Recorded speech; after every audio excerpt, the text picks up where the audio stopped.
Ya, kreasi unik tukang las. Bermodalkan piring rem motor bisa menjadi kursi unik.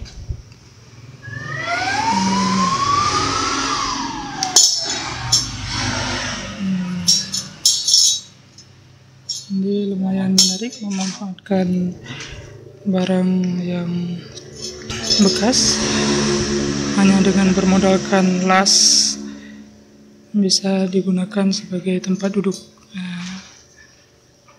Lumayan keras ini, lumayan kuat.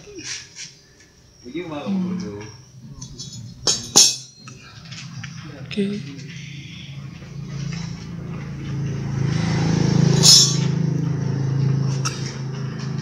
Ini cuma dilas.